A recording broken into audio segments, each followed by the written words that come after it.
Pak Nizam ini adalah, aduh kalau saya bacain atribusinya sangat lengkap, Profesor Insinyur Nizam MSc, DIC, PhD, IPU, ASEAN, wah luar biasa.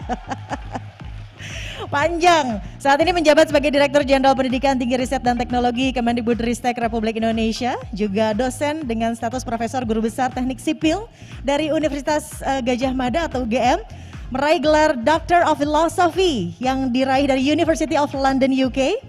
Beliau merupakan salah satu orang yang ikut dalam tim inti penyusunan Undang-Undang Pendidikan Tinggi tahun 2012, Undang-Undang Pendidikan Kedokteran tahun 2013, dan Undang-Undang Keinsinyuran pada tahun 2014, dan berbagai banyak publikasi ilmiah pun sudah banyak dibuat olehnya.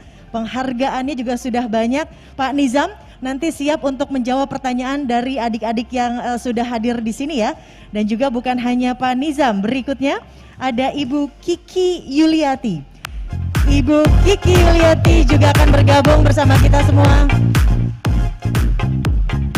Ibu Kiki adalah Direktur Jenderal Pendidikan Vokasi Kementerian Pendidikan Kebudayaan Riset dan Teknologi Republik Indonesia. Menyelesaikan pendidikan jenjang S1-nya di IPB University tahun 86, kemudian dia mengambil gelar Master of Science Ilmu dan Teknologi Pangan di North Carolina State University.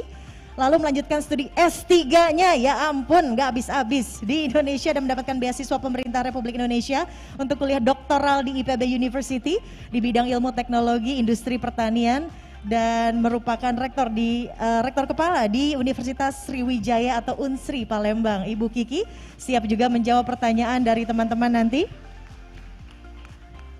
Berikutnya ada Bapak Gede Rasbendantes. Pak Gede Rasbendantes, silahkan. Aduh, ini Mas ya, bukan Bapak ya. Saat ini Gede Rasbendantes menjabat sebagai Wakil Rektor Bidang Akademik dan Kerjasama Universitas Pendidikan Ganesha dengan latar belakang pendidikan Teknik Informatika. Mendapatkan gelar S1 Teknik Informatika dari ITB, S2 Teknologi Informasi dari Universitas Indonesia, dan S3 Ilmu Komputer Universitas Indonesia. Dan Pak Gede Rasbendantes ini menerima penghargaan Satya Lancana Karya Satya 10 tahun pada tahun 2017. Dan yang terakhir, last but not least, ada Ali Ridho Barakbah. Pak Ali Ridho silakan bergabung ke atas. Pak Ali Ridho ini menerima gelar sarjana dari jurusan Informatika Institut Teknologi 10 November Indonesia dan gelar doktor dari Graduate School of Media and Governance di Keio University Jepang. Dan dari tahun 2012 hingga 2021 kemarin, Bapak Ali Ridho menjabat sebagai Kepala Laboratorium Knowledge Engineering dan Ketua Grup Riset Rekayasa Pengetahuan Defense. Dan Bapak Ali Ridho juga aktif terlibat dalam kerjasama dengan instansi pemerintah dan industri terkait dengan proyek-proyek yang berbasis Artificial Intelligence atau AI. Mulai dari tahun 2018, Ali Ridho membantu Kemenpan RB sebagai auditor eksternal pada audit sistem pemerintahan berbasis elektronik di instansi pemerintahan. Boleh kita mulai ya sesi diskusinya? Terima kasih. Izin saya bergabung naik ke atas forum. Bapak Ali Ridho, punten banget, biar asik Bapak di tengah boleh. Nanti kalau saya di tengah saya kayak main tenis Pak, kanan kiri, silahkan di sebelah sini. Punten, iya. Boleh dong tepuk tangan untuk seluruh narasumber kita yang sudah hadir di sini. Saya ingin ke Pak Nizam terlebih dahulu. Pak Nizam, begitu banyak riuh rendah tadi Pak Nizam ketika program-program terobosan yang dilakukan oleh Kemendikbudristek, tentunya dalam hal ini untuk mengakselerasi Indonesia Emas tahun 2045, menggugah teman-teman yang tadi ya terlanjur ada di zona nyaman begitu. So far seperti apa Pak sejauh ini yang dirasakan implementasinya maupun juga tentunya hal-hal yang sebetulnya tidak pernah terpikirkan sebelumnya. Tadi Mas Menteri bilang ada pelajaran dari Elon Musk. Ada masalahnya dulu, diidentifikasi, baru dicari toolsnya. Kayaknya yang memang dilakukan oleh program Merdeka Belajar salah satunya adalah Kampus Merdeka seperti itu. Pak Nizam enggak? Ya terima kasih yang kita hormati Mas Menteri Nadiem Makarim, Bu Dirjen dan teman-teman sekalian. Dan ada di mahasiswa yang saya cintai dan banggakan. Mana suaranya? seperti kata Elon tadi ya, bahwa dan juga disampaikan Mas Menteri tadi. Jadi kalau kita lama berada di zona nyaman, itu lupa bahwa ada yang jauh lebih indah daripada di zona nyaman tadi. Jadi yang pertama harus kita lakukan itu untuk berani keluar dari zona nyaman tadi. Nah itulah yang kita coba mulai di tahun 2020 dengan piloting program Kampus Merdeka. Pada tahun itu kita mulai dengan total sekitar 7.000 mahasiswa kalau tidak salah tahun 2020 sebagai satu awal untuk keluar dari zona nyaman. Dan alhamdulillah di tahun 2021 yang sudah keluar dari zona nyaman tadi menularkan virusnya ke teman-teman yang lain, dan sehingga tahun 2021 ada sekitar 65.000 mahasiswa yang mengikuti program-program Kampus Merdeka. Dan tahun berikutnya, tahun ini sudah 130.000 yang mengikuti program Kampus Merdeka tingkat nasional. Dan pada saat yang sama, kampus-kampus yang champion, kampus-kampus juara yang di tahun 2020 sudah melihat bahwa ini adalah masa depan pendidikan tinggi, itu mulai menebarkan virusnya. Sehingga tahun 2021 itu juga bertambah dengan sangat signifikan, dan tahun 2022 ini sudah mencapai tadi 250.000 mahasiswa dari kampus-kampus kita. Kita berikan tepuk tangan pada para rektor, para pimpinan perguruan tinggi yang berani keluar dari zona nyaman. Begitu keluar dari zona nyaman, maka nggak ada lagi kata untuk kembali ke zona nyaman. Karena ternyata dunia di luar zona nyaman jauh lebih luar biasa sekali. Mungkin saya ingin tanya kepada adik-adik mahasiswa ya Mbak ya. Boleh, silakan Mbak. Dari yang hadir saat ini, mungkin bisa tunjuk jari siapa yang sudah mengikuti program MBKM sebelum yang semester ini. Tunjuk jari. Oh ada di belakang tuh. Di belakang, banyak di belakang.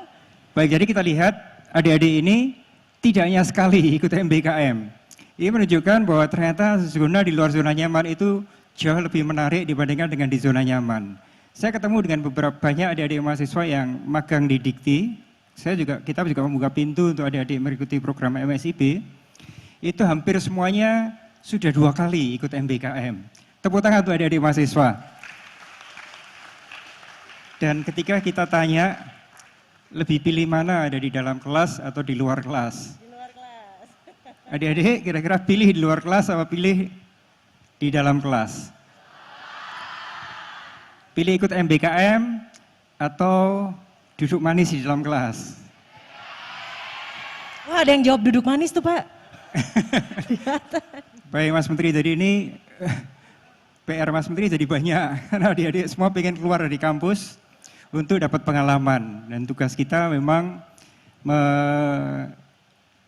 mengantarkan adik-adik untuk menemukan tempat-tempat untuk melakukan experiential learning. Dan untuk itu saya menyampaikan apresiasi dan terima kasih pada seluruh mitra Kampus Merdeka.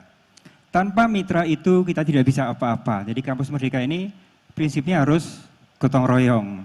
Dan terima kasih untuk itu pada seluruh mitra kita, teman-teman dari Kadin, teman-teman dari HIPMI, teman-teman dari industri, teman-teman dari BUMN, dan yang sangat penting adalah keberanian kampus kita untuk berubah. Untuk itu saya sampaikan sekali lagi apresiasi pada kampus-kampus kita.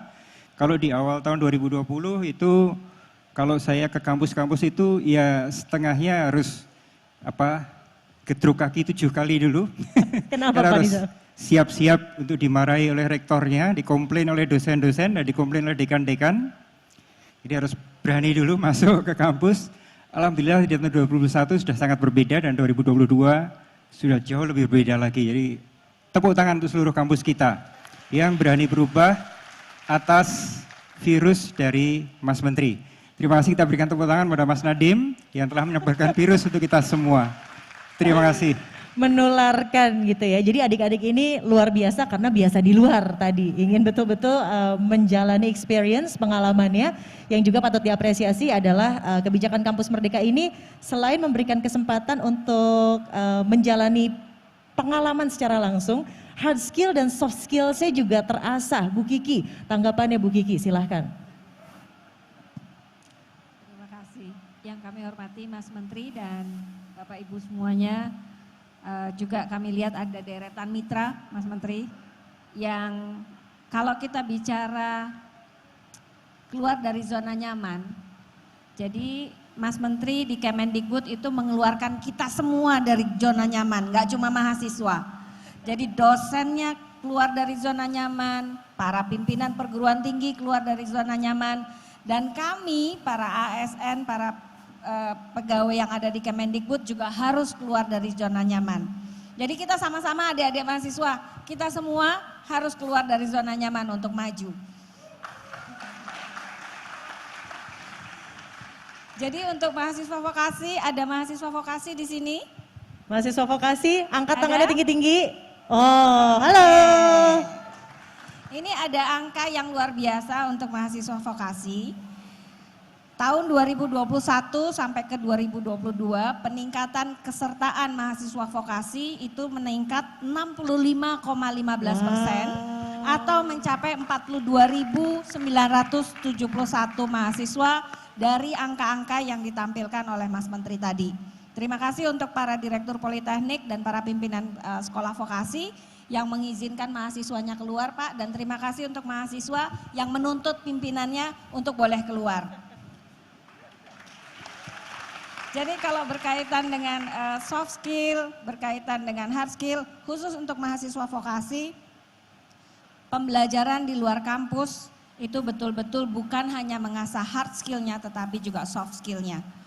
Dan yang paling seru itu dari cerita mahasiswa, mereka mendapat mindset industri. Jadi kalau di kampus mindset-nya mindset akademik, tapi begitu ke kampus, ke perguruan, ke mitra-mitra industri, keluar kampusnya mereka mendapat mindset industri. Jadi luar biasa pengaruhnya terhadap soft skill bagi mahasiswa vokasi. Jadi langsung diberikan kesempatan ya Bu Kiki. Juga yang menjadi perhatian di sini adalah Wakil Rektor Bidang Akademik dan Kerjasama Universitas Pendidikan Ganesha Bapak Gede Rasbendantes. Pak, ini kampus merdeka tapi belakangnya ada mandirinya. Udah merdeka mandiri lagi. Jadi sebenarnya apa sih Pak kampus merdeka mandiri ini, boleh dijelaskan sedikit? Oke, terima kasih Mbak Widya, yang saya hormati Pak Mas Menteri, Pak Dirjen dan Bu Kiki dan seluruh pimpinan perguruan tinggi. Saya kira ini adalah berpikir di luar think of the box gitu ya Mbak Widya ya. Jadi Mas Menteri dan seluruh timnya berpikir bahwa kita harus keluar dari zona ini. Dan sebenarnya Universitas Pendidikan Ganesha di tahun 2019 kita sudah berpikir untuk menghadapi challenge dari era disrupsi teknologi.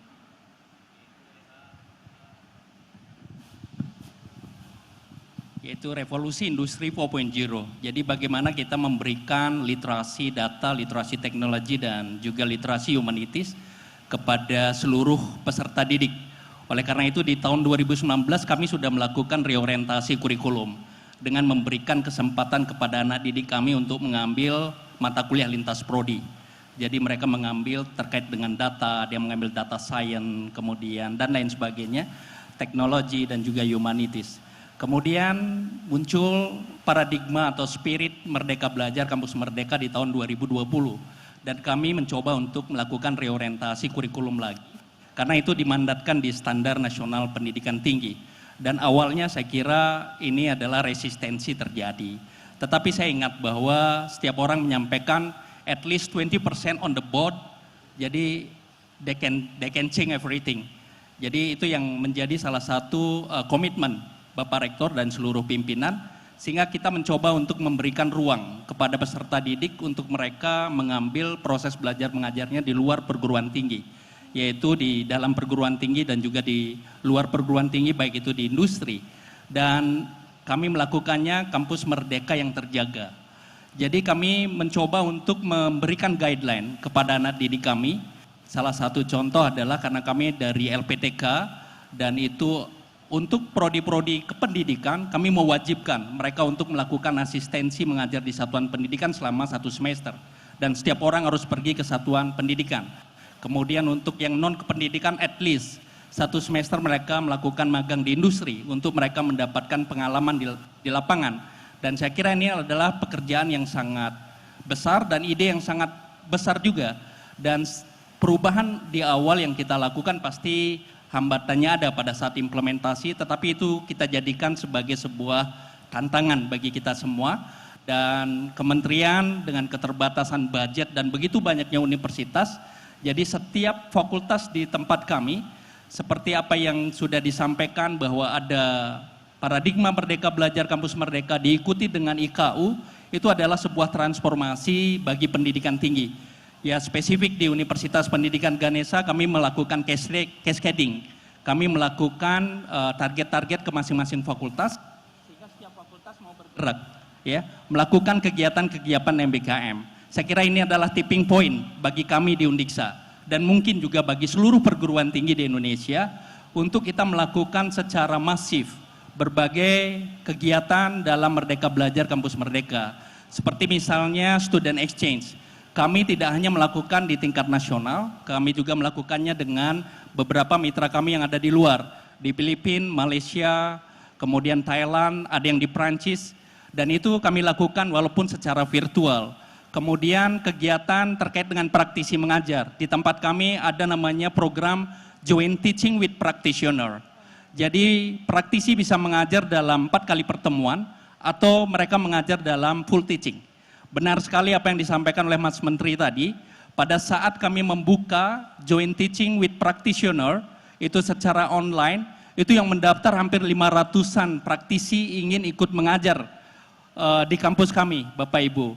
Dan saya sempat menanya beberapa praktisi, mereka menyampaikan saya kangen untuk bisa masuk ke perguruan tinggi lagi. Dan ada beberapa tidak mau dibayar, dan saya tidak boleh dibayar. Nah, beberapa kegiatan-kegiatan lain ya seperti misalnya studi independen karena keterbatasan kuota dan lain sebagainya kami pun melakukannya di dalam, yaitu secara mandiri oleh masing-masing fakultas. Mereka meng-create project independen untuk mempersiapkan mahasiswa untuk mengikuti kompetisi-kompetisi yang akan dilakukan di tingkat nasional maupun di tingkat internasional. Misalnya ada tim IoT, tim robotik. Nah, ini student kami seleksi untuk mereka mengikuti kegiatan tersebut dan kami ekuivalensi dengan beberapa mata kuliah yang sesuai dengan capaian pembelajaran mata kuliahnya. Yang terbaru adalah yang dibiayai oleh universitas, semua proyek independen dibiayai oleh universitas. Wow. Dan salah satunya adalah mobil listrik. Jadi anak-anak kami di program studi mesin, kemudian fisika, kemudian teknik elektro, mereka bergabung untuk membuat sebuah mobil listrik yang mungkin pada saat Kampus Merdeka Fair kami bisa pamerkan kepada teman-teman semua yang dilakukan oleh Universitas Pendidikan Ganesha. Luar biasa. Dan berbagai kegiatan yang kami lakukan dan berdasarkan evaluasi ya, indikator kinerja utama untuk khususnya untuk IQ 2 yaitu terkait dengan Merdeka Belajar Kampus Merdeka, seberapa banyak mahasiswa kami mengikuti kegiatan MBKM. Di tahun 2020 kami cuma bisa memenuhi 10%. Tetapi di tahun 2021 Undiksa sudah mencapai 30%, 31% untuk mahasiswanya mengikuti MBKM. Nah, Bapak Ibu, saya kira tantangan terbesar kita adalah bukan melaksanakan kegiatan ini, tetapi bagaimana kegiatan ini bisa sustain ke depan.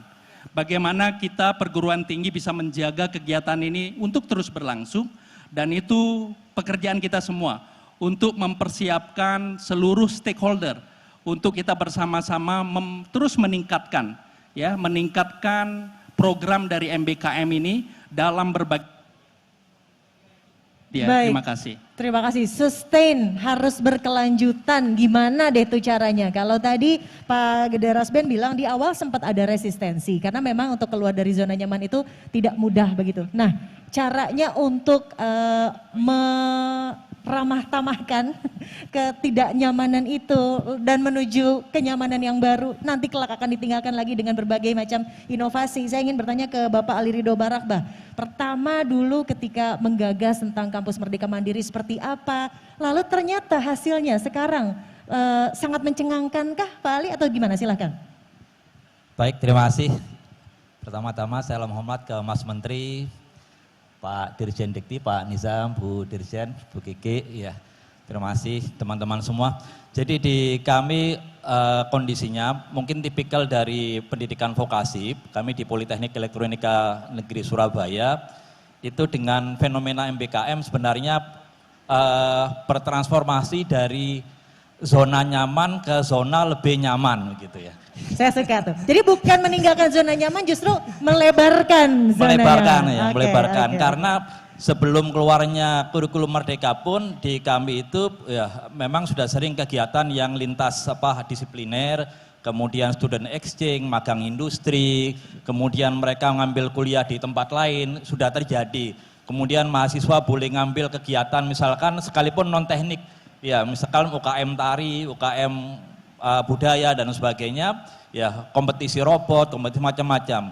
Nah dulunya tidak ada pengakuan SKS ya gitu. Nah dengan MBKM keluarnya Permendikbud 3 2020 justru malah enak ya, malah diakui SKS-nya. Jadi ini merupakan keuntungan buat kami sebenarnya dan buat mahasiswa ya.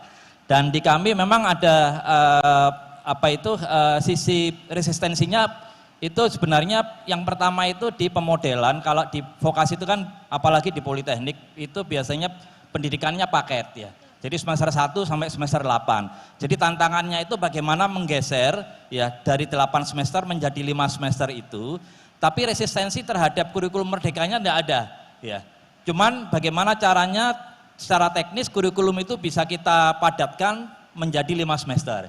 Kemudian yang kedua adalah bagaimana caranya ya di dalam perencanaan institusional ya kita bisa melewatkan kegiatan MBKM yang dilakukan di pusat dan yang selama ini sudah berjalan ya gitu. Sehingga kami padukan. Nah, untuk itu kami ada 3 tahapan untuk mengimplementasikan kurikulum Merdeka. Yang pertama itu ketika Permendikbud 3 2020 keluar di Januari 2020, Februari ya 2020 kami membuat tim khusus ya.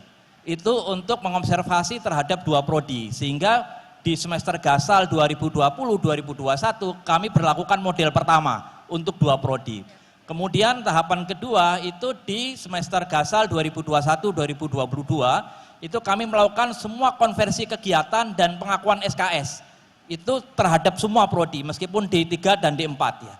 Kemudian tahap yang ketiga adalah di semester ini, semester gasal 2022-2023 itu full semua prodi menerapkan MBKM itu minimal 40 maksimal 40 sesuai dengan arahan Permendikbud 3 2020. Terima kasih. Luar biasa, boleh tepuk tangan dong untuk Bapak Aliridho Barabah dari Direktur Politeknik Elektronika Negeri Surabaya. Karena satu-satunya perempuan di sini Bu Kiki, ini juga ada pertanyaan khusus nih dari teman-teman perempuan di sana. Kamu nanya, kamu bertanya-tanya. Oke, saya bacakan ini pertanyaan dari kamu ya. Bu Kiki, spesifik ini untuk teman-teman terutama perempuan yang ingin kan mau tidak mau memang harus langsung dicemplungkan begitu ke dalam industri. Ada beberapa mungkin yang masih ragu atau mempunyai tantangan untuk meyakinkan orang tuanya izin dan lain sebagainya bahwa perusahaan tersebut menjamin keselamatan, menjamin semua proses belajar mengajar dalam tanda kutip di industri ini berjalan dengan baik, sangat terhindar dari pelecehan bentuk apapun. Gimana cara formulasi kita meyakinkan, Mah, Pak, saya mau loh praktek langsung di sini. Gimana ya Bu Kiki?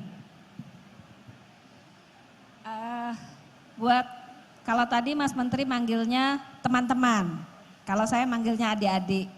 Sadar umur. Jadi untuk adik-adik mahasiswa yang perempuan, saya juga tidak tahu nih kenapa, tapi itu terjadi. Terjadi karena saya kebagian yang harus menyelesaikan persoalannya. Pada tahun ini tapi semester yang lalu, itu ada salah seorang peserta MBKM perempuan, itu merasa atau melaporkan ke kami ada pelecehan. Tetapi dulu, ternyata perusahaannya itu lebih peka. Jadi perusahaannya itu langsung lapor ke kami, tolong ini diselesaikan dan seterusnya. Jadi perusahaannya sangat melindungi. Dan yang menarik Mas Menteri, ternyata perusahaan itu mengetahui PPKS 30. Jadi mereka bilang, Ibu ini kami tahu ada PPKS walaupun tidak terjadi di kampus, tetapi ini ada mahasiswa yang dugaan kami mengalami hal-hal seperti ini dan diselesaikan. Jadi adik-adik mahasiswa percayalah justru di perusahaan-perusahaan itu, di mitra-mitra kita, mereka memperhatikan Anda sama baiknya seperti halnya dosen-dosen Anda ketika Anda belajar di kampus. Gak usah khawatir karena para mitra yang sudah dikurasi oleh kementerian itu adalah mitra-mitra yang sudah teruji kredibilitasnya dan sistemnya. Kami pasti akan mengirimkan mahasiswa ke tempat-tempat yang kami yakini aman. Jadi nggak usah khawatir, itu yang pertama. Yang kedua, ketika saya mengerjakan tugas di Inggris 2 bulan yang lalu atau sebulan yang lalu, saya ketemu dengan mahasiswa-mahasiswa ISMAVO. Dan di sana anak-anak perempuan kita luar biasa berani dan luar biasa mandiri. Woman role. Mereka sangat mandiri, mereka sangat berani dan mereka sangat percaya diri sehingga untuk anak-anak perempuan Indonesia, bersyukurlah Anda punya kesempatan yang luar biasa dan raihlah kesempatan ini. Jangan khawatir, kementerian sudah mengukur segala sesuatunya, memastikan Anda selalu aman. Oke, terima kasih karena ada proses kurasi tadi dengan mitra sudah dipastikan oke kita bestie ya, dijamin semua keselamatannya. Baik, saya ingin ke Pak Nizam lagi nih, Pak Nizam. Harapan tentunya di masa mendatang sebagai penyelenggara kebijakan dan program unggulan MBKM ini targetnya mungkin di tahun 2023 seperti apa Pak Nizam? Baik, jadi saat ini alhamdulillah kita didukung oleh tim MBKM yang luar biasa sekali. Ada anak muda yang luar biasa, Mas Erwin, ada Mas Nur Hadi dan teman-teman semua juga dari teman-teman dari PMO, dari UGM yang luar biasa sekali mendukung program ini. Pak Nizam, pertanyaan paling penting masih jomblo nggak nih yang ganteng-ganteng di depan ini? Coba dilihatin dulu. Ayo Mas Erwin. Boleh berdiri dulu. Nah nih Tepuk tangan, Dede. Mas Nah. Biasa. Follow Instagram ya. Baik. Silahkan Pak Nizam. Ini di balik semua program ini ada Mas Erwin ini. Kemudian ini saatnya untuk estafet. Jadi kita harus menghasilkan Mas Erwin ini di setiap kampus. Jadi di setiap kampus harus ada Mas Erwin seperti ini yang nanti akan menjadikan program MBKM ini menjadi program utama di setiap kampus. Jadi saatnya ini estafetnya itu berjalan ke seluruh kampus. Di 2022 kemarin ini kita sudah melihat banyak sekali 250 lebih kampus yang melakukan MBKM mandiri dan harapan saya di tahun 2023 itu paling tidak menjadi 2-3 kali lipat kampus yang melakukan MBKM mandiri sehingga selanjutnya akan lebih banyak program-program MBKM yang diselenggarakan oleh kampus-kampus yang tidak kalah hebat dengan program-program nasional bahkan bisa lebih hebat lagi dari program-program nasional. Kita berikan tepuk tangan untuk seluruh kampus yang selama ini sudah melakukan program MBKM mandiri dan tahun depan yang belum, saya harapkan sudah akan punya tim MBKM penuh yang akan mengembangkan program-program MBKM mandiri ini. Kenapa? Karena tadi kita dengar sendiri dari adik-adik mahasiswa bahwa ini adalah yang mereka cari. Ini adalah bagian dari yang sangat penting, tadi juga data menunjukkan bagaimana hanya melalui program MBKM 4 bulan, 5 bulan, itu dampaknya pada kebekerjaan lulusan berlipat kali. Keterserapan lulusan ke dunia kerja berlipat kali. Penghasilannya berlipat kali. Jadi saya rasa ini adalah investasi terbaik dan dilakukan secara gotong royong dengan pemerintah daerah, dengan perusahaan-perusahaan di daerah, dengan industri, dengan masyarakat untuk kita betul-betul menyiapkan generasi masa depan yang siap dengan semua tantangan. Termasuk juga di sini ada Pak Handito yang Pak Handito silakan. Halo Pak. Yang membuat sekolah ekspor misalnya. Sekolah ekspor ini diikuti oleh 700 mahasiswa tapi harusnya ini diikuti oleh ribuan mahasiswa sehingga lahir eksportir muda, lahir juga para entrepreneur muda sehingga ekonomi Indonesia akan melompat seperti yang disampaikan oleh Mas Menteri dengan kuat, dengan hebat.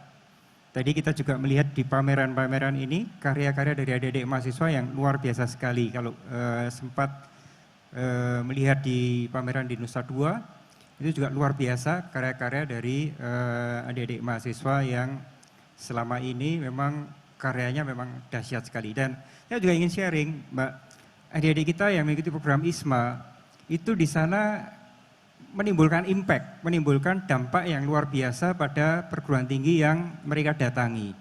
Banyak yang berhasil, sukses, seperti tadi Mbak Christina tadi di TEDx Boston, kemudian kemarin yang di Korea University itu memenangkan semua kompetisi yang ada di sana lintas negara. Jadi ini betul-betul adik-adik yang kita kirim ini menjadi duta bangsa yang sangat membanggakan. Dan itu dampaknya adalah mitra-mitra dari perguruan tinggi kelas dunia tadi sekarang banyak datang ke Indonesia untuk berkolaborasi, bekerjasama dengan perguruan tinggi kita. Kita berikan tepuk tangan bagi adik-adik yang peserta ISMA yang telah betul-betul menjadi duta bangsa yang membanggakan kita semua dan menjadi cermin bahwa generasi muda Indonesia itu justru bisa menjadi pemimpin di masa depan dan tidak kalah dengan teman-temannya dari mancanegara. Terima kasih. Baik, terima kasih Pak Nizam. Saya ingin ke Bapak Ali Ridho Barakbah. Pak, kalau boleh sedikit sharing, berbagi formula yang paling tepat untuk akhirnya bisa mengoptimalkan program dari MBKM ini seperti apa sih biar bisa ditiru sama perguruan tinggi lain, sama institusi pendidikan lain, silahkan Pak. Jadi kata kuncinya kalau di sarjana terapan itu waktu yang efektif untuk menerapkan 40 SKS ya itu adalah di semester 6 dan 7 ya. Di semester 6 dan 7? Semester 6 dan 7 ya. Sedangkan 20 yang lainnya itu yang terkait dengan pengambilan di dalam perguruan tinggi lintas prodi itu bisa dilakukan di 20 terakhir ya. Gitu. Nah sehingga kami di perguruan tinggi itu menyiapkan skema bagaimana semester 6, semester 7 itu bisa sefleksibel mungkin mahasiswa boleh ya mengambil sesuatu yang dia prefer gitu. Misalkan dia mengambil kegiatan MBKM mau di luar institusi ataupun di dalam ya. Nah di dalam kami juga menyediakan mainan cukup banyak karena di laboratorium itu mereka punya proyek-proyek industri yang bisa dikerjakan oleh melibatkan mahasiswa begitu ya. Sehingga kita tawarkan aja ke mahasiswa ada kegiatan MBKM di pusat, ada kegiatan MBKM lintas kementerian, ada kegiatan MBKM yang melibatkan proyek dengan industri dan sebagainya. Sehingga mereka punya opsi-opsi yang banyak untuk mereka pengembangan diri gitu. Jadi terdengar sangat seksi bagi teman-teman mahasiswa dan akhirnya mau bergabung begitu ya.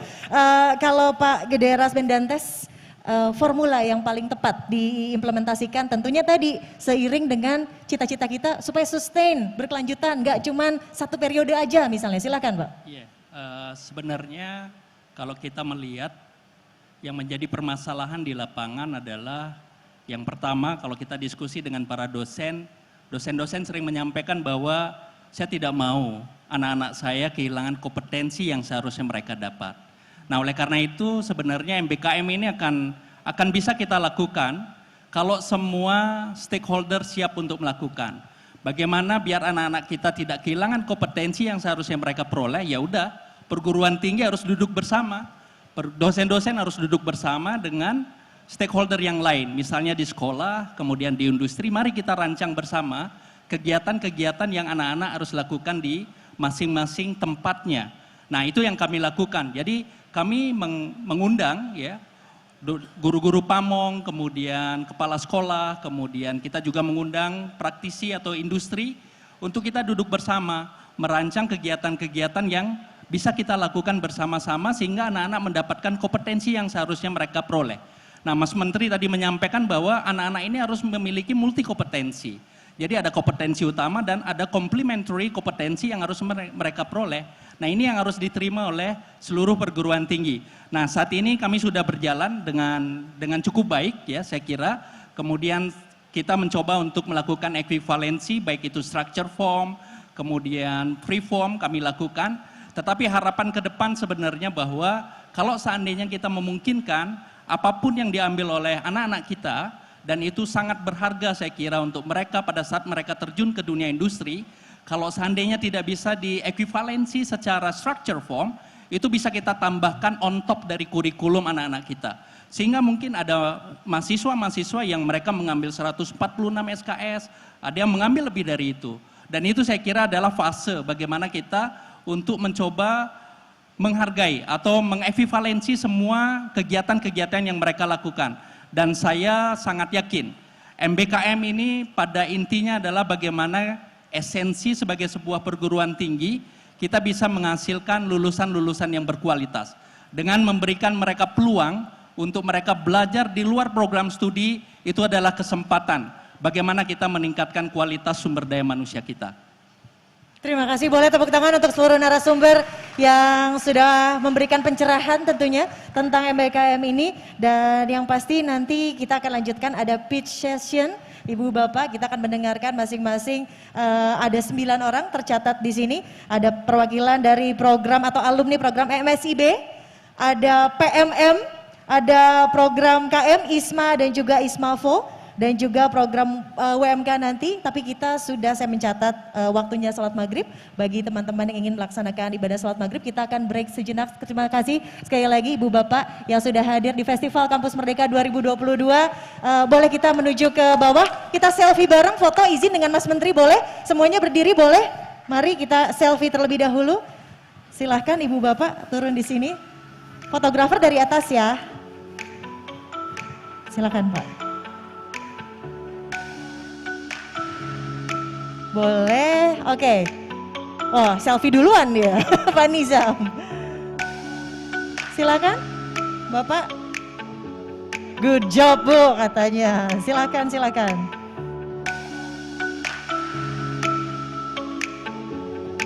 Oke, di sebelah? Agak sebelah sini Pak, sini Pak. Oke, semuanya sudah siap? Lihat kamera di atas panggung ya.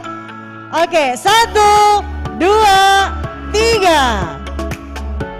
Ketika saya bilang Kampus Merdeka Indonesia Jaya ya. Kampus Merdeka Indonesia Jaya.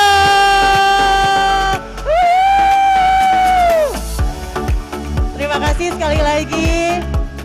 Adik-adik, kita akan break sejenak. Ketemu lagi di sini jam 18.45, oke? Silahkan bagi yang ingin melakukan ibadah salat maghrib.